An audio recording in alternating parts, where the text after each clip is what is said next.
ಪರವಾಗಿ ಕಾರ್ಯಕ್ರಮಕ್ಕೆ ಸ್ವಾಗತವನ್ನು ಬಯಸ್ತಾ ಇದ್ದೀನಿ. ಅದೇ ರೀತಿ ಶ್ರೀಮತಿ ಕೆ.ಆರ್. ನಂದಿನಿ, ಮುಖ್ಯ ಕಾರ್ಯನಿರ್ವಾಹಕ ಅಧಿಕಾರಿಗಳು, ಮಂಡ್ಯ ಜಿಲ್ಲೆ, ಭಾರತೀಯ ಆಡಳಿತ ಸೇವೆ, ಇವರು ಸಹ ವೇದಿಕೆ ಮೇಲೆ ಆಸೀನರಾಗಿದ್ದಾರೆ. ಅವರಿಗೆ ನಮ್ಮ ನಿಮ್ಮೆಲ್ಲರ ಪರವಾಗಿ ಕಾರ್ಯಕ್ರಮಕ್ಕೆ ಸ್ವಾಗತವನ್ನ ಬಯಸ್ತೇವೆ. ಅದೇ ರೀತಿ ಶ್ರೀ ಮಲ್ಲಿಕಾರ್ಜುನ ಬಾಲಗಂಜಿರವರು, ಭಾರತೀಯ ಪೊಲೀಸ್ ಸೇವೆ ಪೊಲೀಸ್ ಅಧೀಕ್ಷಕರು, ಮಂಡ್ಯ ಜಿಲ್ಲೆ, ಮಂಡ್ಯ, ಇವರಿಗೂ ಸಹ ನಮ್ಮ ನಿಮ್ಮೆಲ್ಲರ ಪರವಾಗಿ, ಆಯೋಜಕರ ಪರವಾಗಿ ಕಾರ್ಯಕ್ರಮಕ್ಕೆ ಸ್ವಾಗತವನ್ನು ಬಯಸ್ತೇವೆ. ಅದೇ ರೀತಿ ಸನ್ಮಾನ್ಯ ವಿಧಾನ ಪರಿಷತ್ ಸದಸ್ಯರಾದಂತಹ ಶ್ರೀ ಕೆ. ವಿವೇಕಾನಂದರವರು ಕೂಡ ವೇದಿಕೆ ಮೇಲೆ ಆಸೀನರಾಗಿದ್ದಾರೆ. ಅವ್ರಿಗೂ ಸಹ ಕಾರ್ಯಕ್ರಮದ ಪರವಾಗಿ ಸ್ವಾಗತವನ್ನು ಬಯಸ್ತೇವೆ. ಅದೇ ರೀತಿ ನಮ್ಮ ಕೃಷಿ ವಿಶ್ವವಿದ್ಯಾನಿಲಯದ ಸಂಶೋಧನಾ ನಿರ್ದೇಶಕರಾದಂತಹ ಡಾಕ್ಟರ್ ಎಚ್.ಎಸ್. ಶಿವರಾಮ ಸರ್ ಅವರು ವೇದಿಕೆ ಮೇಲಿದ್ದಾರೆ.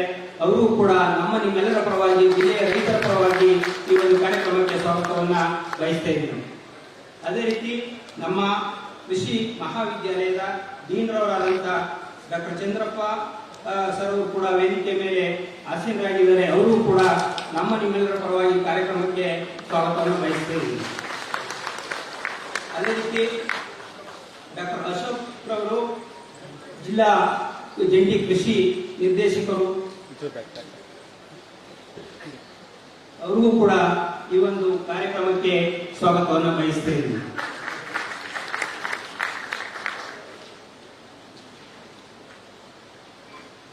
ಹಾಗೂ ಈ ಕಾರ್ಯಕ್ರಮಕ್ಕೆ ಈಗ ತಾನೇ ನಗರಸಭೆ ಅಧ್ಯಕ್ಷರು ಆಗಮಿಸಿದ್ದಾರೆ.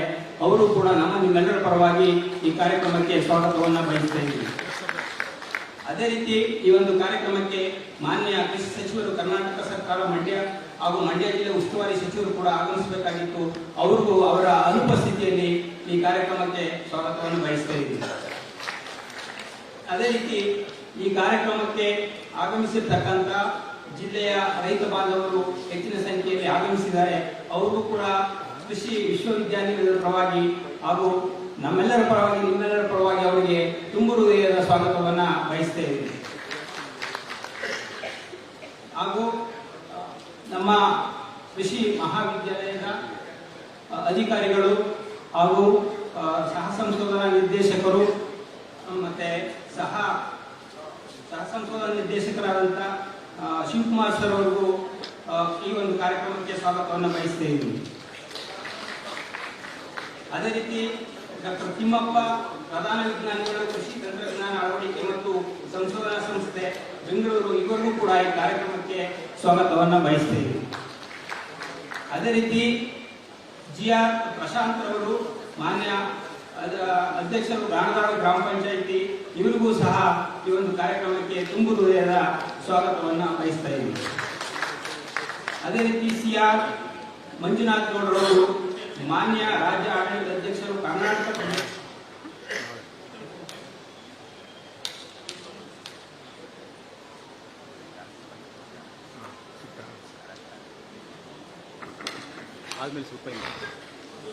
ಹಾಗೂ ನಮ್ಮ ಕೃಷಿ ವಿಶ್ವವಿದ್ಯಾನಿಲಯದ ಡಾಕ್ಟರ್ ರಂಗನಾಥ್ ಸರ್ ಅವರು, ಸಹ ವಿಸ್ತರಣಾ ನಿರ್ದೇಶಕರು, ಅವರು ಕೂಡ ನಮ್ಮ ನಿಮ್ಮೆಲ್ಲರ ಪರವಾಗಿ ಕಾರ್ಯಕ್ರಮಕ್ಕೆ ಸ್ವಾಗತವನ್ನು ಬಯಸ್ತಾ ಇದ್ದೀವಿ. ಅದೇ ರೀತಿ ಕೃಷಿ ವಿಜ್ಞಾನ ಕೇಂದ್ರ, BC ಫಾರ್ಮ್ ಮಂಡ್ಯ ಹಾಗೂ ನಮ್ಮ ಕೃಷಿ ವಿಜ್ಞಾನ ಕೇಂದ್ರದ ಹಿರಿಯ ವಿಜ್ಞಾನಿಗಳು ಮತ್ತು ಮುಖ್ಯಸ್ಥರಾದಂತಹ ಡಾಕ್ಟರ್ ಕಮಲರಾಯ್ ಕುರ್ಗಿ ಅವರು ಕೂಡ ವೇದಿಕೆ ಮೇಲಿದ್ದಾರೆ. ಅವರು ಕೂಡ ನಮ್ಮ ನಿಮ್ಮೆಲ್ಲರ ಪರವಾಗಿ ಸ್ವಾಗತವನ್ನು ಕೋರ್ತಾ ಇದ್ದೀವಿ. ಮತ್ತು ಸನ್ಮಾನ್ಯ ಶ್ರೀ ಪುಟ್ಟರಾಜು ಸರ್ ಅವರು ಕಾರ್ಯಕ್ರಮಕ್ಕೆ ಆಗಮಿಸಿದ್ದಾರೆ. ಅವರು ಕೂಡ ನಮ್ಮ ನಿಮ್ಮೆಲ್ಲರ ಪರವಾಗಿ, ಕೃಷಿ ವಿಶ್ವವಿದ್ಯಾನಿಲಯದ ಪರವಾಗಿ ಈ ಒಂದು ಕಾರ್ಯಕ್ರಮಕ್ಕೆ ಸ್ವಾಗತ ಬಯಸುತ್ತಾ ಇದ್ದೇನೆ. ಮತ್ತು ಇಲ್ಲಿ ನಡೆದಿರ್ತಕ್ಕಂಥ ಮತ್ತು ಈ ಕಾರ್ಯಕ್ರಮ ಯಶಸ್ವಿಯಾಗಲು ಸಹಕರಿಸಿದಂತ ಪ್ರತಿಯೊಬ್ಬರಿಗೂ ಈ ಒಂದು ಕಾರ್ಯಕ್ರಮಕ್ಕೆ ಸ್ವಾಗತಿಸ್ತಾ ನನ್ನ ಸ್ವಾಗತ ಭಾಷಣವನ್ನು ಮುಗಿಸ್ತಾ ಇದ್ದೀನಿ. Thank you.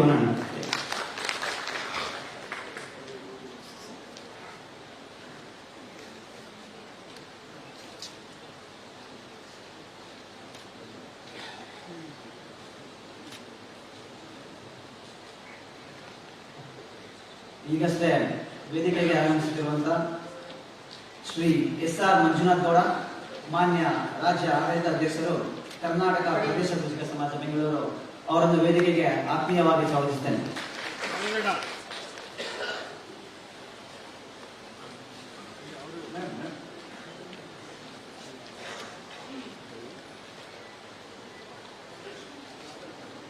ಮತ್ತೋರ್ವ ಅತಿಥಿಗಳಾದಂತಹ ಶ್ರೀ CM ನಾಗರಾಜು, ಮಾನ್ಯ ಅಧ್ಯಕ್ಷರು, ಜಿಲ್ಲಾ ಕೃಷಿಕ ಸಮಾಜ ಮಂಡ್ಯ ಇವರನ್ನು ಸಹ ವೇದಿಕೆಗೆ ಆತ್ಮೀಯವಾಗಿ ಸ್ವಾಗತಿಸುತ್ತೇನೆ.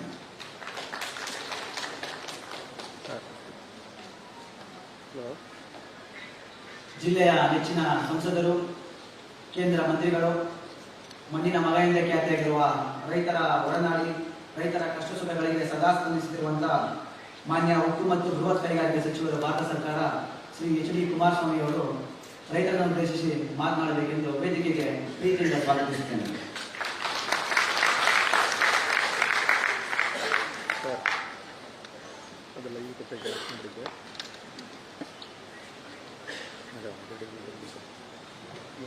ಮೋಹನ್ ಅವರಿಗೆ ಹೇಳಿದೆ ಲೇಟ್ ಅಂತಂದರೆ ಹೇಳಿಲ್ಲ ಲೇಟ್ ಅಂತ ಹೇಳಿದ್ರೆ 2025-26ನೇ ಸಾಲಿನಲ್ಲಿ ಪ್ರಧಾನಮಂತ್ರಿ ಕಿಸಾನ್ ಸಮ್ಮಾನ್ ನಿಧಿ ಯೋಜನೆಯ 19ನೇ ಕಂತು ದೇಶದ ಗೌರವಾನ್ವಿತ ಪ್ರಧಾನಮಂತ್ರಿಗಳಾಗಿರ್ತಕ್ಕಂಥ ನರೇಂದ್ರ ಮೋದಿಯವರು ಈ ದಿನ ಬಿಹಾರದಲ್ಲಿ ಸಾಂಕೇತಿಕವಾಗಿ ಅಲ್ಲಿಯ ನಮ್ಮ ರೈತ ಬಂಧುಗಳಿಗೆ ಹಣವನ್ನು ಕೊಡ್ತಕ್ಕಂಥ ಈ ಒಂದು ಕಾರ್ಯಕ್ರಮ ಇಡೀ ದೇಶದಾದ್ಯಂತ ಇವತ್ತು 19ನೇ ಕಂತಿನ ಹಣ ಬಿಡುಗಡೆ ಕಾರ್ಯಕ್ರಮ ನಡೀತಾ ಇದೆ. ಈ ಒಂದು ಕಾರ್ಯಕ್ರಮ ನಮ್ಮ ಮಂಡ್ಯ ಜಿಲ್ಲೆಯ BC ಫಾರಂನಲ್ಲಿ ನಮ್ಮ ಭಾರತ ಸರ್ಕಾರ ಮತ್ತು ರಾಜ್ಯ ಸರ್ಕಾರದ ಹಲವಾರು ಸಂಶೋಧನಾ ಸಂಸ್ಥೆಗಳು, ಜಿಲ್ಲಾ ಪಂಚಾಯಿತಿ ಮತ್ತು ಕೃಷಿ ಇಲಾಖೆಯ ಆಶ್ರಯದಲ್ಲಿ ಈ ಕಾರ್ಯಕ್ರಮವನ್ನು ಏರ್ಪಾಡು ಮಾಡಿದ್ದೇವೆ. ಈ ಕಾರ್ಯಕ್ರಮದ ವೇದಿಕೆಯಲ್ಲಿ ಉಪಸ್ಥಿತಕ್ಕಂಥ ನಮ್ಮ ಮಂಡ್ಯ ಜಿಲ್ಲಾ ಆಡಳಿತದ ಜಿಲ್ಲಾಧಿಕಾರಿಗಳಾಗಿರ್ತಕ್ಕಂಥ ಡಾಕ್ಟರ್ ಕುಮಾರ್ ಅವರೇ, ಮುಖ್ಯ ಕಾರ್ಯನಿರ್ವಹಣಾಧಿಕಾರಿಗಳಾಗಿರ್ತಕ್ಕಂಥ ಸಹೋದರಿ ನಂದಿನಿ ಅವರೇ, ಪೊಲೀಸ್ ವರಿಷ್ಠಾಧಿಕಾರಿಗಳಾಗಿರ್ತಕ್ಕಂಥ ಮಲ್ಲಿಕಾರ್ಜುನ್ ಅವರೇ, ವಿಧಾನಸಭೆಯ ಸದಸ್ಯರು ಮುಖ್ಯವಾಗಿರ್ತಕ್ಕಂಥ ಮಂಜು ಅವರೇ, ವಿಧಾನ ಪರಿಷತ್ತಿನ ಸದಸ್ಯರಾಗಿರ್ತಕ್ಕಂಥ ವಿವೇಕ್ ಅವರೇ, ಮಂಡ್ಯ ಜಿಲ್ಲೆಯ ನಗರಸಭೆಯ ಅಧ್ಯಕ್ಷ ಹಾಗೂ ಈ ಒಂದು ವೇದಿಕೆ ಮೇಲೆ ಉಪಸ್ಥಿತಕ್ಕಂಥ ನಮ್ಮ ಕೃಷಿ ಇಲಾಖೆಯ ಮತ್ತು ಕೃಷಿ ಭವನದ ಎಲ್ಲ ಹಿರಿಯ ಕಿರಿಯ ಅಧಿಕಾರಿಗಳೇ ಮತ್ತು ಎಲ್ಲ ನನ್ನ ಆತ್ಮೀಯ ರೈತ ಬಂಧುಗಳು, ಇಲ್ಲಿ ನಾನೇನು ದೊಡ್ಡ ಮಟ್ಟದ ಭಾಷಣ ಮಾಡ್ತಕ್ಕಂಥದ್ದು ಅವಶ್ಯಕತೆ ಇಲ್ಲ ಅನ್ನೋದು ನನ್ನ ಅಭಿಪ್ರಾಯ. ಈಗಾಗಲೇ ಪ್ರಧಾನಮಂತ್ರಿಗಳು 2018 ಇಸ್ವಿಯಿಂದ ಈ ಒಂದು ಕಿಸಾನ್ ಸಮ್ಮಾನ್ ಕಾರ್ಯಕ್ರಮವನ್ನು ಪ್ರತಿ ವರ್ಷ ರೈತರ ಒಂದು ಕೃಷಿ ಚಟುವಟಿಕೆಗಳಿಗೆ ಪ್ರೋತ್ಸಾಹ ಕೊಡಲಿಕ್ಕೆ ವರ್ಷದಲ್ಲಿ 3 ಕಂತುಗಳು 2,000 ರೂಪಾಯಿ ಥರ ಕೊಡ್ತಕ್ಕಂಥ ಒಂದು ಕಾರ್ಯಕ್ರಮವನ್ನು ಇರ್ತದಲ್ಲ, 6,000 ರೂಪಾಯಿಗಳನ್ನು ಪ್ರತಿ ವರ್ಷ ನಮ್ಮ ರೈತರಿಗೆ ಕೃಷಿ ಚಟುವಟಿಕೆಯಲ್ಲಿ ಪ್ರೋತ್ಸಾಹ ಕೊಡ್ತಕ್ಕಂಥ ಯೋಜನೆಯನ್ನು ತಂದಿದ್ದಾರೆ. ಇವತ್ತು 19ನೇ ಕಂತಿನ ಕಾರ್ಯಕ್ರಮ ಏನಿದೆ, ಈ 19ನೇ ಕಂತಿನಲ್ಲಿ ದೇಶದ ಸುಮಾರು 11 ಕೋಟಿಯ ಕೃಷಿಕ ಬಂಧುಗಳು ಈ ಒಂದು ಹಣದ ನೆರವನ್ನು ಪಡಿತಾ ಇದ್ದಾರೆ. ಅದರ ಜೊತೆಗೆ ಕರ್ನಾಟಕದಲ್ಲೂ ಸಹ ನಮ್ಮ ರೈತರು ಕಳೆದ 2018ರಿಂದ ವರ್ಷ ಸುಮಾರು 17-18 ಸಾವಿರ ಕೋಟಿ ರೂಪಾಯಿಗಳ ನೆರವು ನಮ್ಮ ರೈತರಿಗೆ ಬಂದಿರತಕ್ಕಂಥದ್ದು. ಜೊತೆಗೆ ನಮ್ಮ ಮಂಡ್ಯ ಜಿಲ್ಲೆಯಲ್ಲಿ ಇವತ್ತಿನ ಕಂತನ್ನು ಒಳಗೊಂಡಂತೆ ಸುಮಾರು 900 ಕೋಟಿ ನಮ್ಮ ರೈತ ಬಂಧುಗಳಿಗೆ, ಸುಮಾರು 2,24,000 ರೈತ ಬಂಧುಗಳಿಗೆ ಈ ಒಂದು ಹಣದ ನೆರವು ದೊರಕ್ತಾ ಇರತಕ್ಕಂಥದ್ದನ್ನು ಈ ಸಂದರ್ಭದಲ್ಲಿ ಸ್ಮರಿಸಲಿಕ್ಕೆ ಬಯಸ್ತಾ ಇದ್ದೇನೆ. ಇವತ್ತು 11 ಕೋಟಿ ಜನತೆಗೆ ಸುಮಾರು 3,26,000 ಕೋಟಿ ರೂಪಾಯಿಗಳು ಈ 18ನೇ ಕಂತಿನಲ್ಲಿ ಈ ನಾಡಿನ, ಈ ದೇಶದ ನಮ್ಮ ರೈತ ಬಂಧುಗಳಿಗೆ ದೊರಕಿರ್ತಕ್ಕಂಥದ್ದು. ಅದ್ರ ಜೊತೆಯಲ್ಲಿ ದೊಡ್ಡ ಮಟ್ಟದಲ್ಲೂ ಸಹ ನಮ್ಮ ಮಹಿಳಾ ಕೃಷಿಕ ತಾಯಂದಿರಿದ್ದಾರೆ, ಅವರಿಗೂ ಸಹ ಈ ಒಂದು ಯೋಜನೆ ಅತ್ಯಂತ ಉಪಯುಕ್ತವಾಗಿರ್ತಕ್ಕಂಥ ಯೋಜನೆ ಅಂತಕ್ಕಂಥದ್ದನ್ನು ಈ ಸಂದರ್ಭದಲ್ಲಿ ನಾನು ಸ್ಮರಿಸ್ಬೋದ. ಇವತ್ತು ನಮ್ಮ ಕೃಷಿಕ ಇಲ್ಲಿ ಪ್ರಾಸ್ತಾವಿಕವಾಗಿ ಮಾತನಾಡಬೇಕಾದ್ರೆ ನಮ್ಮ ಸ್ನೇಹಿತರು ಅನ್ನದಾತ ಅಂತೇಳಿ ಬಾಯಿ ತುಂಬ ರೈತನ ಸ್ಮರಿಸ್ಕೊಳ್ತಕ್ಕಂಥದ್ದನ್ನು ಕೇಳಿಸ್ತೀವಿ. ಹಲವಾರು ಸರ್ಕಾರಗಳು ಹಲವಾರು ಯೋಜನೆಗಳನ್ನ ರೈತರ ಒಂದು ಆರ್ಥಿಕ ಶಕ್ತಿಯನ್ನು ಸುಧಾರಿಸಲಿಕ್ಕೆ ಕಾರ್ಯಕ್ರಮಗಳನ್ನು ಜಾರಿಗೆ ತಂದಿದ್ದರು. ಬಹುಶಃ ನಮ್ಮ ಕೃಷಿಕರ ಒಂದು ನಿರೀಕ್ಷೆಯನ್ನು ನಾವು ತಲುಪಲಿಕ್ಕೆ ಸಾಧ್ಯ ಆಗಿಲ್ಲ ಅಂತ ನನ್ನ ಅಭಿಪ್ರಾಯ. ಈಗಾಗಲೇ ಹಲವಾರು ರೀತಿಯ ಬೆಂಬಲ ಬೆಲೆಯನ್ನು ಕೊಡ್ತಕ್ಕಂಥದ್ದು, ಸುಮಾರು 22-23 ರೈತರು ಬೆಳೆಯತಕ್ಕಂಥ ಬೆಳೆಗಳಿಗೆ ಬೆಂಬಲ ಬೆಲೆಯನ್ನು ಕೊಡ್ತಕ್ಕಂಥದ್ದು ಕಾರ್ಯಕ್ರಮಗಳಿದ್ದರು. ಅದರಿಂದ ದೊಡ್ಡ ಮಟ್ಟದಲ್ಲಿ ರೈತರಿಗೆ ಅನುಕೂಲಗಳು ದೊರಕಿಲ್ಲ ಅಂತಕ್ಕಂಥದ್ದು ಸ್ವಲ್ಪ ರೈತರಲ್ಲಿ ಒಂದು ಅಸಮಾಧಾನ ಇರತಕ್ಕಂಥದ್ದು ಗಮನಿಸ್ತಿದೆ. ಇವತ್ತು ನರೇಂದ್ರ ಮೋದಿಯವರು, ನಾನು ಕೇಂದ್ರದಲ್ಲಿ ಅವರ ಮಂತ್ರಿಮಂಡಲದಲ್ಲಿ ಮಂತ್ರಿಯಾಗಿ ಕೆಲಸ ಮಾಡ್ತಾ ಇದ್ದೇನೆ, ಅವರಿಗೆ ಸ್ವಲ್ಪ ಒಳ್ಳೆಯ ಕೆಲಸವನ್ನು ಮಾಡಬೇಕು, ರೈತರಿಗೆ ಹಲವಾರು ರೀತಿಯ ಕಾರ್ಯಕ್ರಮಗಳನ್ನು ತರಬೇಕು ಅಂತಕ್ಕಂಥದ್ದು ಪ್ರತಿಯೊಂದು ಸಚಿವ ಸಂಪುಟ ಸಭೆಯಲ್ಲಿ ನಾವು ಚರ್ಚೆ ಮಾಡಬೇಕಾದ್ರೆ ನಾನು ಗಮನಿಸ್ತೀನಿ. ಆದರೆ ಎಲ್ಲೋ ಒಂದು ಕಡೆ ದೇಶದಲ್ಲಿ ಕಾರ್ಯರೂಪಕ್ಕೆ ಜಾರಿಗೆ ತರತಕ್ಕಂಥದ್ರಲ್ಲಿ ಸ್ವಲ್ಪ ನಾವು ಎಡುತ್ತಾ ಇದ್ದೇವೆ ಅನ್ನೋದು ನನ್ನ ಅಭಿಪ್ರಾಯ. ಹಣದ ಕೊರತೆ ಇಲ್ಲ ದೇಶದಲ್ಲಿ, ಹಣ ಯಥೇಚ್ಛವಾಗಿದೆ ಇವತ್ತು. ಆದರೆ ಈ ಹಣವನ್ನು ಯಾವ ರೀತಿ ಸದ್ಬಳಕೆ ಮಾಡಿ ಇವತ್ತು ಈ ದೇಶದ ಒಂದು ಅಭಿವೃದ್ಧಿಗೆ ದೊಡ್ಡ ಮಟ್ಟದ ಪರ್ಸೆಂಟೇಜು ದೇಣಿಗೆ ಕೊಡ್ತಕ್ಕಂಥದ್ದು ನಮ್ಮ ರೈತ ಬಂಧುಗಳು ಅಂತಕ್ಕಂಥ ನಾವ್ಯಾರು ಮರಲಿಕ್ಕಾಗಲ್ಲ. ಸರ್ಕಾರದ ನೌಕರಿ ಮತ್ತು ಖಾಸಗಿ ನೌಕರಿ ಇರ್ತಕ್ಕಂಥವ್ರು ಬಹುಶಃ 7% ಇರಬಹುದು.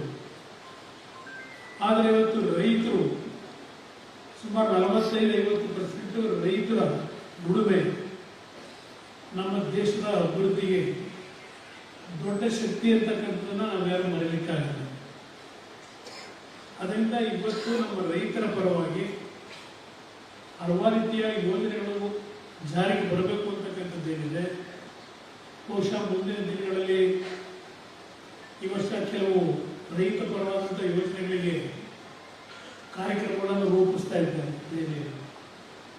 ಅದು ಪ್ರಾಮಾಣಿಕವಾಗಿ ದೊರಕಬೇಕು ಅನ್ನೋದು ನಮ್ಮ ಅಭಿಪ್ರಾಯ ಇದೆ. ಆ ನಿಟ್ಟಿನಲ್ಲಿ ನಾವೆಲ್ಲ ಜೊತೆಗೂಡಿ ಕೆಲಸವನ್ನು ಮಾಡ್ತೀವಿ. ನಮ್ಮ ರೈತರು ಯಾವೊಂದು ಕೃಷಿ ಕೆಲಸದಲ್ಲಿ ಮಳೆ ಬರುತ್ತೋ ಮಳೆ ಬರಲು, ನೀರು ಸಿಗುತ್ತೋ ನೀರು ಸಿಗಲು, ಮುಂಗಾರು ಆಗ್ತಿದ್ದಾಗೆ ಏನು ಕಟ್ಟಿ ಹೊರ ಬಿಡ್ತಕ್ಕಂಥ ಕೆಲಸ ನಮ್ಮ ರೈತರು ಮಾಡ್ತಾರೆ, ಬಿತ್ತನೆ ಮಾಡ್ತಾರೆ. ಅದರಿಂದ ಲಾಭ ಎಷ್ಟು ಬರುತ್ತೆ ಅನ್ನೋದು ನಿರೀಕ್ಷೆ ಮಾಡಿದೆ. ಈ ದೇಶಕ್ಕೆ ದುಡಿಮೆ ಮಾಡ್ತಾ ಇರ್ತಕ್ಕಂಥ ರೈತರಿಗೆ ಇವತ್ತು ನಾವೇನು ಎಷ್ಟೇ ದೊಡ್ಡ ಮಟ್ಟದಲ್ಲಿ ರೈತರ ಪರವಾದ ಕಾರ್ಯಕ್ರಮಗಳನ್ನು ಜಾರಿಗೆ ತಂದರೂ ಅದು ದೊಡ್ಡ ಮಟ್ಟದ ರೈತರಿಗೆ ಸಹಕಾರ ಕೊಡ್ತಕ್ಕಂಥ, ರೈತ ಉಳಿದ್ರೆ ಈ ದೇಶ ಉಳಿತಿದೆ ಅನ್ನೋದು ನಮ್ಮೆಲ್ಲರ ಅಭಿಪ್ರಾಯ ಇದೆ. ಆ ನಿಟ್ಟಿನಲ್ಲಿ ನಾವೆಲ್ಲ ಒಟ್ಟಾಗಿ ಕೆಲಸ ಮಾಡೋಣ ಅಂತಕ್ಕಂಥ ಮಾತನ್ನು ಹೇಳಿ ತಿಳಿಸಿದ್ದೇನೆ. ಪ್ರಧಾನಮಂತ್ರಿಗಳು ಬಿಹಾರದಿಂದ ಈ ವರ್ಚುವಲ್ ಕಾನ್ಫರೆನ್ಸ್ನಲ್ಲಿ ಏನು ಭಾಗವಹಿಸ್ತಾ ಇದ್ದಾರೆ ಅವರು ಕೆಲವು ಹಿತನುಡಿಗಳನ್ನು ಅವರ ಒಂದು ಭಾವನೆಗಳನ್ನು ವ್ಯಕ್ತಪಡಿಸ್ತಕ್ಕಂಥದ್ದೇನಿದೆ ಅದರಲ್ಲಿ ನೀವು ಭಾಗಿಯಾಗಿ ಕಾರ್ಯಕ್ರಮವನ್ನು ಮುಂದುವರಿಸೋಣ ಅಂತಕ್ಕಂಥ ಮಾತೇಳಿ ನಿಮ್ಮೆಲ್ಲರಿಗೆ ಒಂದು ಸೇರಿ ಮಾತು ಮುಗಿಸ್ತೇನೆ. ಜೈ ಕರ್ನಾಟಕ.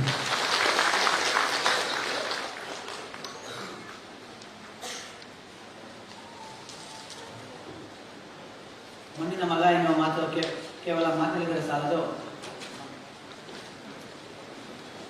ಅದನ್ನು ಕೃತಿಯಲ್ಲೂ ಸಹ ತರಬೇಕು ಅನ್ನೋದಕ್ಕೆ ಕುಮಾರಣ್ಣ ಅವರೊಂದು ಜೀವಂತ ನಿದರ್ಶನ. ಅವರ ಆರೋಗ್ಯದ ಸ್ಥಿತಿಯ ಒತ್ತಡದಲ್ಲಿ ಸಹ ಈ ಕಾರ್ಯಕ್ರಮಕ್ಕೆ ಆಗಮಿಸಿ ರೈತರನ್ನು ಉದ್ದೇಶಿಸಿ ಹಿತವಚನಗಳನ್ನ ಮತ್ತು ರೈತರಿಗೆ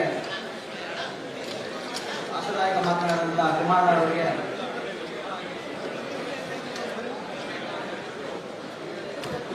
ಧನ್ಯವಾದಗಳು.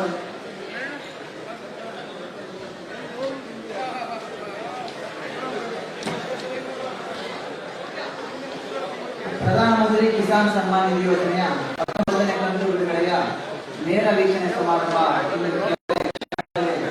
ನಾವು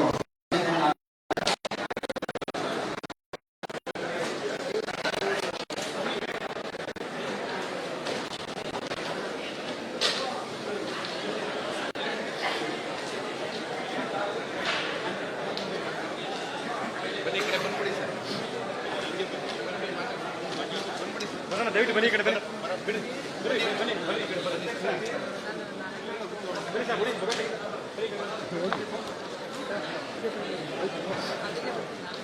ಕಾರ್ಯಕ್ರಮ ಈಗ ಆರಂಭ ಆಗುತ್ತೆ. ದಯವಿಟ್ಟು ರೈತ ಬಾಂಧವರು ತಮ್ಮ ತಮ್ಮ ಆಸನಗಳಲ್ಲಿ ಆಸನರಾಗಬೇಕು.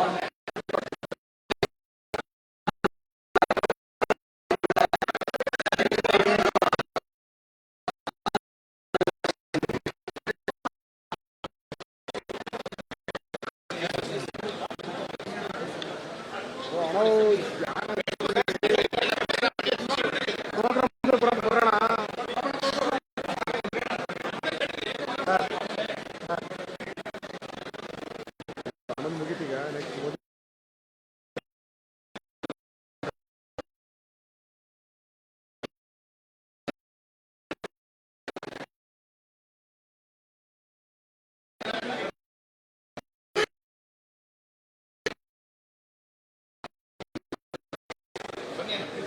ಸರ್ ನಮಸ್ಕಾರ.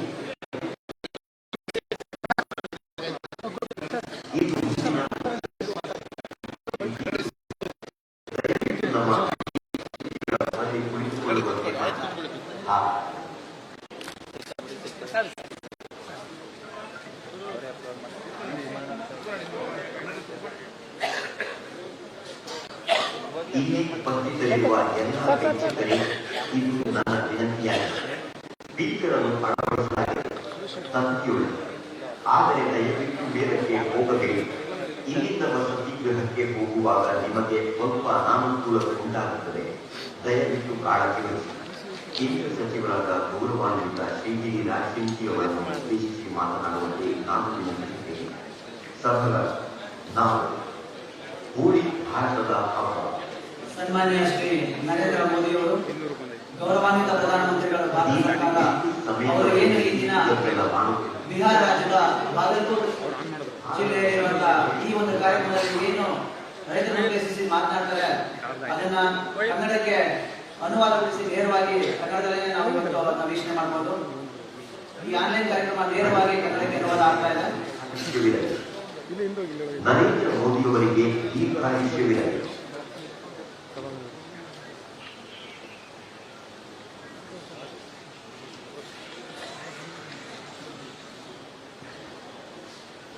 ಹಣವನ್ನು ಕಳುಹಿಸಿ ಶಿವರಾಜ್ ಜಿ ಚೌಹಾಣ್ ಕೂಡ ಬಿಹಾರದ ನೆಲದಿಂದ ಕುಳಿತಿದ್ದಾರೆ. ಹಾಸಿಗೆಯ ಮಧ್ಯದಲ್ಲಿ ಗೌರವಾನ್ವಿತ ಮಾಜಿ. ಈಗಷ್ಟೇ ನಮ್ಮ ರಾಜ್ಯ ಅಧ್ಯಕ್ಷರು ಹೇಳಿದರು, ಮಂಗಲ್ ಪಾಂಡೆಜಿ, ನೀವು ಕಣ್ಣಿನ ಶಸ್ತ್ರಚಿಕಿತ್ಸಕರಾಗಿದ್ದೀರಿ, ಬಿಮಾರಿ, ಕಾಣದೇ ಇರುವವರು. ನಾನು ಹೇಳುತ್ತೇನೆ, ದಿಲೀಪ್ ಜೈಸ್ವಾಲ್ ಅವರು, ಆಕೆಯ ವೈದ್ಯರು ನಿಮ್ಮ ಆಸ್ಪತ್ರೆಯಲ್ಲಿ ಇರುವುದಿಲ್ಲ, ವೇದಿಕೆಯ ಮೇಲೆ ಕುಳಿತು ಜಿತೇಂದ್ರ ರಾಮಾಜಿಗ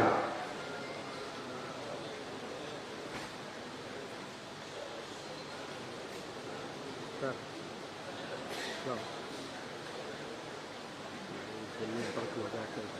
ಚಿರಾಪ ಸ್ಪಾಂಡಾಕ್ಟಮಿ ಜೈ ಸ್ಪಾಂಡಾಕ್ಟರಿ ಕಣ್ಣಿನ ಶಸ್ತ್ರಚಿಕಿತ್ಸೆಯನ್ನು ಸರಿಯಾಗಿ ಮಾಡುವ ಮೂಲಕ ವಿರೋಧವನ್ನು ತೋರಿಸುತ್ತಾರೆ, ಏಕೆಂದರೆ ಅವರು ಇನ್ನೊಂದು ಕಡೆಯಿಂದ ನೋಡುವುದಿಲ್ಲ. ನರೇಂದ್ರ ಮೋದಿ ಈಗ ಬಂದಿದ್ದಾರೆ ಎಂದು ನಾನು ಹೇಳುತ್ತೇನೆ. ನಾನು ಭಾಷಣವ ಬದಲಾಯಿಸುತ್ತೇನೆ.